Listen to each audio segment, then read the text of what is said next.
परमात्मा ने आके बताया, भाई यहाँ पर आप जहां रह रहे हो ये ठीक स्थान नहीं है, यहां से तुम निकलने की चेष्टा करो। और निकलने के लिए तरीका बताया उन्होंने कि सबसे पहले गुरु हो, और गुरु भी पूरा हो, परमात्मा का कृपा पात्र हो, सत्पुरुष को पूरी तरह से वो जान चुका हो, तत्वदर्शी संत हो। तो पुण्यात्मा, पिछला जो परमात्मा का की लीलाएं हम पढ़ते आए हैं, जैसा उनको जाना है, समझा है, वो स्वयं ही आकर के एक तत्वदर्शी संत की भूमिका किया करते हैं। और स्वयं ही वो एक संत होते हैं, स्वयं ही एक दास का रोल करते हैं। हमारे लिए उदाहरण छोड़ देते हैं कि आपने यदि भक्ति करनी है, संसार की मान बढ़ाई को नहीं देखना।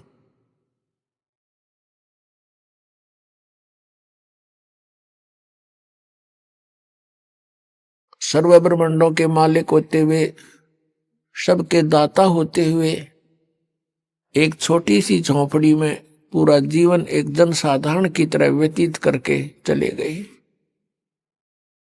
वो परमात्मा थे, हमारे लिए ये सब लीला करके गए थे कि तुम अपना 90% समय इन संसार की कुरीतियों के कारण, संसारिक रीतियों के आधार से तुम व्यर्थ करते हो। जैसे मकान बनाने की होड़ स्पर्धा लगी हुई है, या फिर विवाह शादी के अंदर बहुत ज्यादा खर्च करते हो। जिसके पास पैसा है वो तो खर्च कर देता है, लेकिन निर्धन व्यक्ति फिर देखम देखा वो कर्जवान होता है।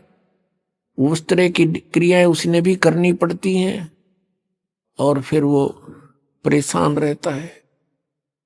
पैसे वाले व्यक्ति विश्व में 1% भी नहीं होते, और वो सब रीतियां बिगाड़ देते हैं। आप देखते हो ये मीडिया में, टेलीविजन और फिल्मों वाले कितनी बकवाद के ढंग से विवाह शादियों का प्रदर्शन करते हैं, जिसको देखम देखा समाज में भी वही बिजली गिरती जा रही है। तो हमने इस परमात्मा के को पाने के लिए उनका प्रत्येक आदेश मानना पड़ेगा। उनके द्वारा दिए गई जो गाइडलाइन है, निर्देश है, उनकी पालना करनी पड़ेगी, तभी हम सतलोक जा सकते हैं। अब वो सतलोक कैसा है?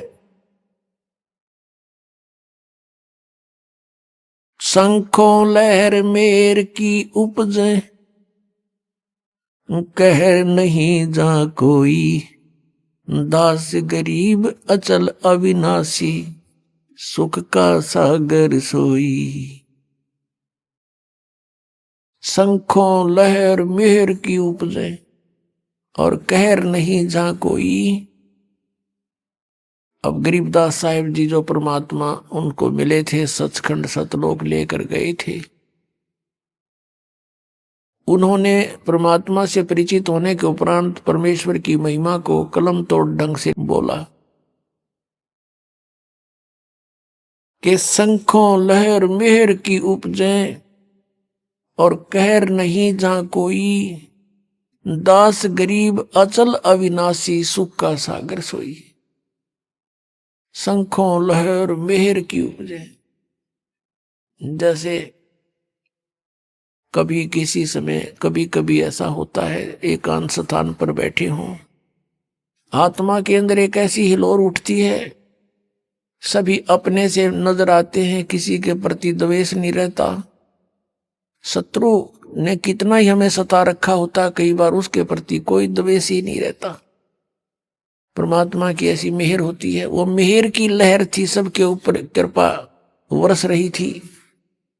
और उसके जाने के बाद फिर वही सती थी, एज इट इज कोशिश करने से भी वो लहर नहीं फिर दोबारा आती। तो परमात्मा कहते हैं वो मेहर की लहर आई थी, उसके बाद सब कहर की लहर होगी, अशांत बनाए रखती है हमारे को। तो कहते हैं वहां सतलोक के अंदर ऐसी शंखों लहर मेहर की उपजे, क्योंकि वह बॉडी दूसरे टाइप की है। ऐसा शरीर नहीं है सतलोक में, शरीर एज इट इज है, सकल सूरत ऐसी है, मूर्त ऐसी है, लेकिन वो मटेरियल ये नहीं है। वो नूर एक तत्व से बना है, उसमें ये बीपीआई लो नहीं है, उसमें ये रक्त नहीं है, मांस हाड़ चाम नहीं है, एक नूर से बना हुआ है। अब ये आध्यात्मिक मार्ग है, ये समझ माना बहुत कठिन हो जाता है कि नूर से कैसे बनता है। अब जैसे ये शरीर 5 तत्वों से बना है, कैसा रूप है इसका? 5 तत्व कौन से हैं? पृथ्वी, आकाश, अग्नि, जल, वायु, ये 5 इसके। इसमें ये पांचों कहीं नजर नहीं आ रहे, कहीं नहीं दिखाई देते। ऐसे ही एक नूर से वह हमारे शरीर बनते हैं। उनमें ना बीपी हाई होता, ना कभी लो होता, ना कैंसर होती, ना किसी प्रकार का कोई संसारिक झंझट, वहां कोई काम नहीं आपको। और यहां फुर्सत नहीं, यहाँ के देवताओं को भी 1 सेकंड की, सबकी गृहस्थी, सबके साथ यही खाना पीना, पेट भरना और धंधा करना। सारा जीवन प्राणी इस शरीर के पोषण में ही व्यतीत कर देता है। सुबह उठता है, उठते ही चाय पानी खाना बनाओ खाओ, फिर काम पर जाओ, दोपहर में फिर खाओ, फिर काम अपना काम करो, फिर शाम में खाओ, और फिर उठते फिर चलो, आजीवन तक यही करते करते इस शरीर से कार्य लेने के लिए इसमें पहले हमने आहार डालना पड़ता है, और इसी व्यवस्था में सारा जीवन व्यर्थ हो जाता है। और वहां सतलोक में जाकर के कोई काम नहीं, राग द्वेष नहीं, भाई बंटवारा नहीं, बिल्कुल सब सदाबहार वृक्ष है। ये राधा स्वामी, धन धन सतगुरु और ये जय गुरुदेव वाले पंथ के गुरुजन, इन्हें कह का पता नहीं। और कहते हैं सतलोक में प्रकाश ही प्रकाश है, चेतन ही चेतन है, और परमात्मा निराकार है। मोक्ष प्राप्त आत्मा परमात्मा में ऐसे लीन हो जाती है जैसे बूंद समुद्र में। हर भले आदमियों, परमात्मा के दर्शन के लिए महापुरुषों ने समाधियां लगाई। परमात्मा के दर्शन के लिए परमेश्वर ने 100 बार बताया कि परमात्मा के दर्शन करो। अरस कुर्स पर सवेत गुमट है, जहां सतगुरु का डेरा, सवेत मुकुट सिर छतर विराजे, और देखत ना उस चेहरे नु। यदि वहां परमात्मा है ही नहीं तो हम क्या करेंगे उड़े? वहां हमने क्या आवश्यकता जाने की? भगवान के लिए तरफ रहे हैं। अब कोई कहे कि उस आश्रम में चलो बरवाला में, और फिर कोई कहे गुरु जी तो है नहीं वहां पर, निराकार ही निराकार है, फिर टिंडे लेना होगा, यहाँ आदमी क्या करेगा? ऐसा मूर्ख बना रखे हमारे को। परमात्मा के लिए तरफ रहे हैं, उसके दर्शन करेंगे, अपना दुखड़ा रोवाएंगे, सीने से लगाएंगे, और लोग कहते वहां है ही नहीं। फिर रुचि भी बनी हुई है कि वहां जाने की, हद पाट जी कती है, कितने श्रद्धालु है। दरअसल बात यह है कि ना तो जाना किसी ने, क्योंकि साधना जान की नहीं। तो इस प्रकार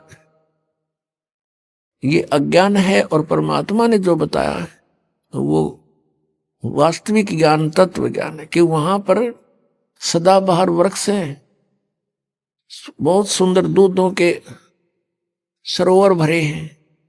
ये जो यहां गंगा जल है, आपने देखा होगा गंगा नदी का जल, ये सतलोक से आया हुआ है।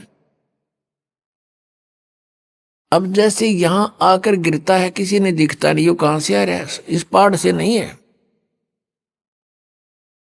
ये ऊपर से परमात्मा की व्यवस्था गुप्त रूप से आके यहाँ प्रकट कर दी जाती है। आजकल तो अंडरस्टूड है, विज्ञान ने बहुत कुछ करके दिखा दिया आजकल। यहां से फैक्स कर देते हैं, बीच में कुछ भी नहीं है और आगे जाके पूरा मैटर सामने होता है, फिल्म भी आ जाती है। ऐसे ये सतलोक से आई थी। सतलोक से आकर सबसे पहले ये ब्रह्मलोक में गिरी, काल के लोक में। सब जगह इनके एक जटा कुंडली डैम बने हुए हैं, वहां से ओवरफ्लो होकर फिर वहां से चल पड़ती है उर्वास रूप बन करके, फिर दूसरी जगह के बर्फ रूप धारण करती है, वहां से फिर ये मेल्ट होकर के जल बन जाती है, फिर आगे चलती। ऐसे ही यहां आकर के गिरी हुई है। तो ये एक रिहर्सल है कि वहां का मटेरियल खराब नहीं होता, पदार्थ कभी भी खराब नहीं होता। गंगा जल को आप कितने ही दिन तक रखो वो खराब नहीं होगा, उसमें गंदा नहीं होगा। और दूसरा आपको प्रमाण दिखाते हैं कि हम इस परमेश्वर की अमर वाणी का पाठ करते हैं, जो यहां यज्ञ होता है, और यहां पर ये जल रखते हैं। एक सिंपल जल होता है यहां आम टूटियों का भरा हुआ, और इसको फिर परमात्मा की वाणी इसके ऊपर चलती है। ये वाणी चलती है, मंत्र है भगवान के, ये सत्संग होता है।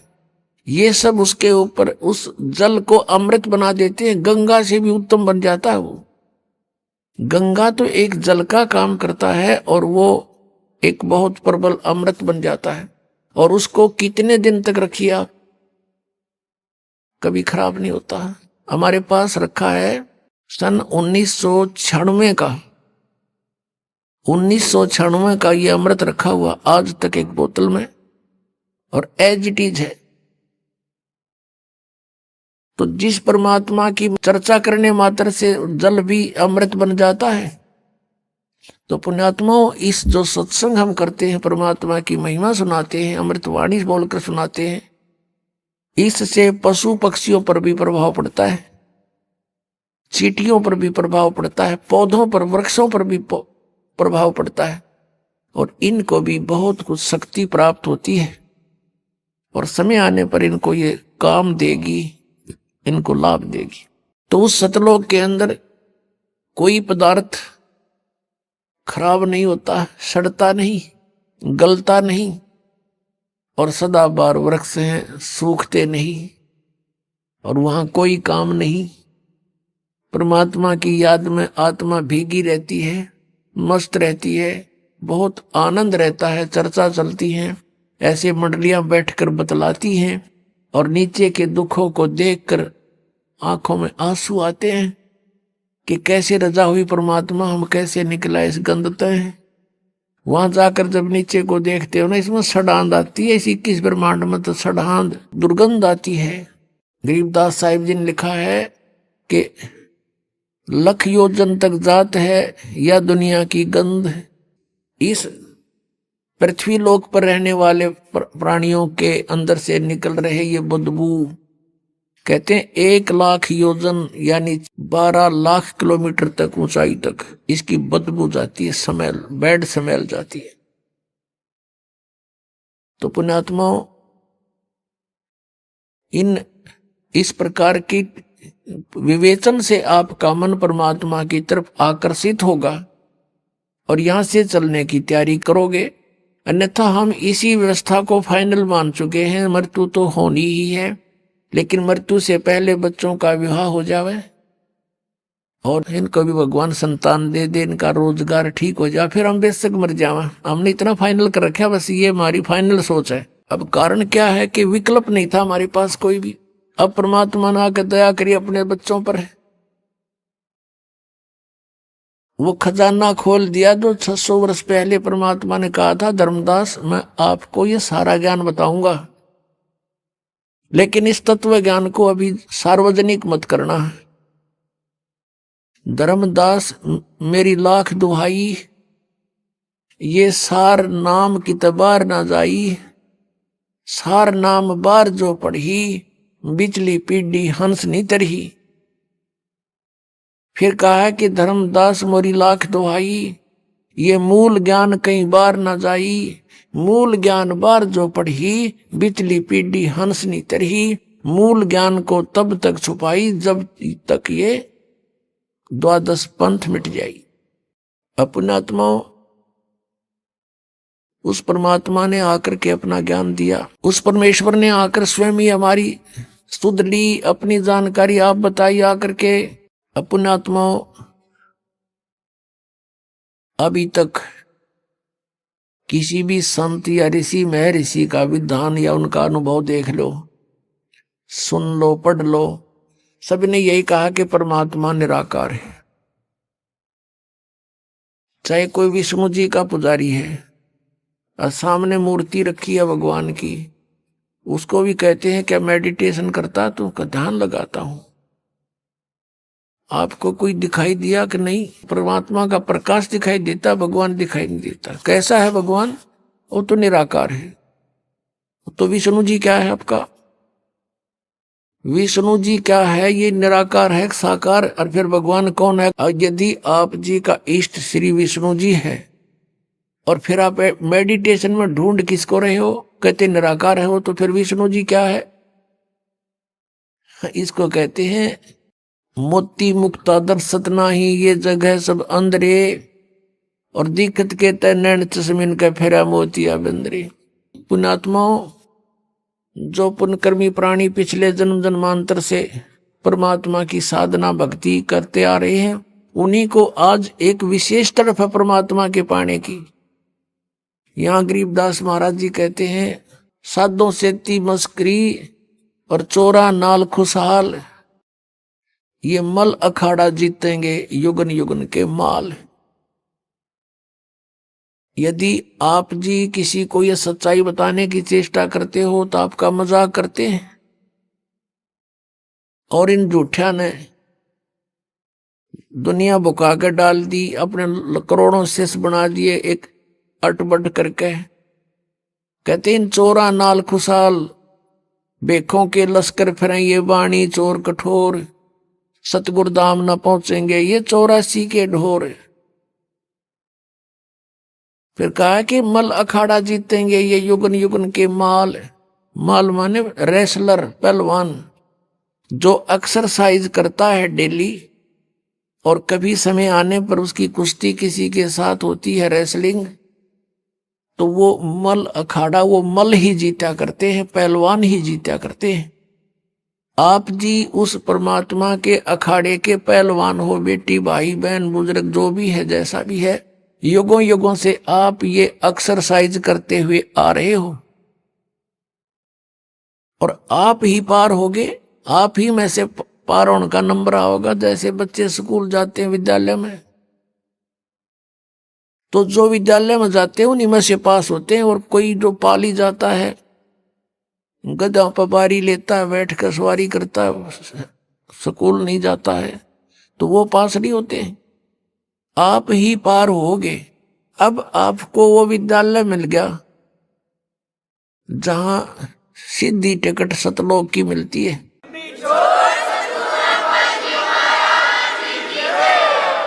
आप पिछले जन्म जन्मांतर से तपस्या साधना भक्ति जैसी भी पता लगा भगवान के लिए अवश्य प्रयत्नशील रहे हो, और तुम्हारे में से आज सिलेक्शन हो रहा है। आप कहीं भी गए हो, भगवान के लिए गए थे, किसी संत के शिष्य बने, या किसी मंदिर मस्जिद गुरुद्वारों में आपने जाकर साधनाएं की, कहीं गुफा में गए, कोई तप किया, कोई व्रत किया, परमात्मा के लिए प्रयत्नशील थे। आप पिछले जन्मों के पहलवान थे, मल थे, आप माल थे पिछले जन्म जन्मांतर के, लेकिन आपको दिशा ठीक ना मिली, जिस कारण से आत्मा आपकी भगवान बिना नहीं रह सकती। इस काल ने हमारे को मूर्ख बनाने के तरीके बहुत अपना रखे हैं। कोई शुक्रवार का व्रत रख के अपने आप को संतुष्ट मान रहा, रखे रहे। कोई सोमवार का व्रत रखता है तो बहुत अच्छा, रखे रहे, क्योंकि सैकड़ों समर्थक हैं, हाँ सही है, मैं भी करता हूं। और ये किसी को नहीं पता कि गीता जी के 16वें अध्याय के 23वें श्लोक में लिखा है कि शास्त्र विधि को त्याग कर जो मनमाना आचरण करते हैं, उनकी न तो गति होती है, न कोई सुख प्राप्त होता है, न उनकी कोई सिद्धि प्राप्त होती है। यूजलेस। गीता जी अध्याय नंबर 16 के श्लोक 24 में तुरंत कहा है कि इससे तेरे लिए अर्जुन कर्तव्य और अकर्तव्य की व्यवस्था में सदग्रंथ ही प्रमाण है, नथिंग एल्स। किसी की दंत कथा पर मत विश्वास करना। जो अपने सदग्रंथों में लिखा है उसी में वे ऑफ वर्शिप सही है, फाइनल है। अब जैसे ये श्री कृष्ण जी के पुजारी पवित्र हिंदू धर्म में जितने भी पुण्यात्मा हैं, अब गीता जी को सिरोधार्य मानते हैं और नाम जपते हैं हरे राम हरे कृष्ण, राधे राधे श्याम मिला दे, ओम नमः शिवाय, ओम भागवते वासुदेव नमः, एवं नमः। ये पता नहीं कितने मंत्र बना रखे। गीता जी में है कोई मंत्र ऐसा? गीता जी में फाइनल फैसला कर रखे है। गीता जी अध्याय नंबर 8 के श्लोक नंबर 13 में कहा कि ओम इति एक अक्षरम ब्रह्म व्यवहारण मामनुसमरण ये प्रयाति तदन देहम सयाति परमाम गति। मुझ ब्रह्म का, माम ब्रह्म, मुझ ब्रह्म का केवल ओम इति एक अक्षरम, ये ओम एक अक्षर है, नथिंग एल्स, और कुछ नहीं। और उच्चारण करके सिमरण करने का, उच्चारण करके सिमरण करता हुआ जो अंतिम श्वास तक, शरीर छोड़ने तक इसका सिमरण करता हुआ छोड़कर जाता है, यह प्रयाति तदन देहम सयाति परमाम गति, वो परम गति को प्राप्त होता है। ओम से मिलने वाली परम गति, ओम से मिलने वाली श्रेष्ठ गति कौन सी है? ब्रह्मलोक प्राप्ति, क्योंकि ओम ब्रह्म का मंत्र है। गीता जी अध्याय नंबर 7 के श्लोक नंबर 18 में गीता ज्ञानदाता ब्रह्म श्री कृष्ण जी में बोल रहा है। वो कह रहा है कि ये उदार आत्मा है तो अच्छी, लेकिन ये मेरे वाली घटिया गति में ही आश्रित रही। ओम से मिलने वाली जो सुविधा है, मोक्ष है, जितना कहते यो तो व्यर्थ है, घटिया है, अनुत्तम है। अनुत्तम क्यों है? क्योंकि गीता ज्ञानदाता स्वयं कह रहा है चौथे अध्याय के 5वें और 9वें श्लोक में, दूसरे अध्याय के 12वें श्लोक में, 10वें अध्याय के दूसरे श्लोक में, अर्जुन तेरे और मेरे बहुत जन्म हो चुके हैं, तू नहीं जानता मैं जानता हूं। तो इसी सिद्ध है कि जन्म मृत्यु ब्रह्म की भी और पुजारी भी फिर जो दुखी, जन्म और मृत्यु जैसा दुख नहीं पृथ्वी पर। इसलिए गीता ज्ञानदाता 18वें अध्याय के 62वें श्लोक में कहता अर्जुन तू सर्वभाव से उस परमेश्वर की शरण में जा, उसकी कृपा से ही तू परम शांति को और सनातन परम धाम को प्राप्त होगा। अब पुण्यात्माओं 17वें अध्याय के 23वें श्लोक में गीता जी में स्पष्ट किया है कि उस सच्चिदानंद घन ब्रह्म की पूजा यानी तत्ब्रह्म, उस परम अक्षर ब्रह्म की साधना का 3 मंत्र का जाप है, उसको प्राप्ति का। ओम तत्सत, ओम ब्रह्म का सरपुरुष भी कहते हैं इस ब्रह्म को, और तत् अक्षर पुरुष का वो सांकेतिक है, और सत जो है परम अक्षर ब्रह्म का। इनकी मजदूरी करनी है। इन तीनों की साधना से ही परमात्मा प्राप्ति, सतलोक प्राप्ति होगी। ओम और तत् सांकेतिक है, ये दोनों मिलकर 2 अक्षर का सतनाम बनता है। और तीसरा वो सार नाम है जो सत कहा है गीता जी अध्याय नंबर 17 के श्लोक 23 में। तो कहने का भाव ये है कि हम साधना करने का खूब कोशिश की हमने, अब पढ़े गीता और नाम ले हरे कृष्ण कृष्ण कृष्ण हरे हरे राधे राधे, कोई बात हुई? या बालकों का खेल बना रखा हमने, भगवान की तरफ जरा भी ध्यान नहीं दिया। गीता जी में है कहीं ये मंत्र, फिर जाप किस लिए कर रहे हो? परमात्मा का विधान है ये। यदि कहो कि तुम कि पुराणों में ऐसा लिखा है, पुराण क्या चीज है, गीता जी क्या शास्त्र है? पूर्ण परमात्मा ने, सत्य पुरुष ने इस ब्रह्म के अंतःकरण में फीड कर दिए थे, 5 वेद किए थे। 5 वेद, सूक्ष्म वेद भी जो परमेश्वर ने स्वयं आकर बोलना पड़ा, इसने नष्ट कर दिया फिर, और उसमें ऐसे फीड कर दिए जैसे उसका निर्धारित समय रख दिया। इतने समय के बाद वो अपने आप इसके श्वासों के माध्यम से बाहर निकल आए। इसने सारे के सारों को पढ़ा तो इसमें देखा कि जो 5वां वेद है उसमें पूरा निर्णायक ज्ञान है, कबीर इज गॉड, वो साकार है, मनुष्य दृश्य है, और उसकी भक्ति की विधि ये है, उसमें सारा कंप्लीट था। तो इसने 5वां वेद नष्ट कर दिया। 4 वेद जिसमें महिमा तो परमात्मा की है, लेकिन वे ऑफ वर्शिप नहीं है, उसमें पूजा की विधि नहीं है। वो 4 वेद अपने पुत्र ब्रह्मा को दे दिए, ब्रह्मा जी ने उनको पढ़ा, जैसा भी अभी तक इनके समझ में नहीं आ रहा ये है कि क्या कहानी है, तो ब्रह्मा जी से ही ज्ञान प्राप्त हुआ, किन्होंने, अन्य ऋषियों ने। तो उन अन्य ऋषियों का और साथ में ब्रह्मा जी का जो ज्ञान है वो पुराण है, और वेद ज्ञान है गॉड गिवन। जो गीता है, श्रीमद् भगवद गीता, ये भी वेद ज्ञान है। इसमें थोड़ी सी इसने अपना मिक्सर कर रखा है। गीता जी में जगह जगह इसने कुछ संकेत दिए हैं कि ये मेरा मत है, उसका मत छोड़कर बाकी सब वेद ज्ञान है। अपनात्मा वेद जो है ये परमात्मा का विधान है, आदेश है, संविधान है। और जो पुराण है उनमें किसी ऋषि या ब्रह्मा विष्णु महेश देवता का आदेश है, उनका अपना अनुभव है। तो हमने वेदों के अतिरिक्त किसी की भी आदेश की पालना नहीं करनी है। यदि हम परमात्मा के विधान के विरुद्ध किसी की आज्ञा का पालन करके साधना करते हैं तो वो शास्त्र विधि को त्याग कर मनमाना आचरण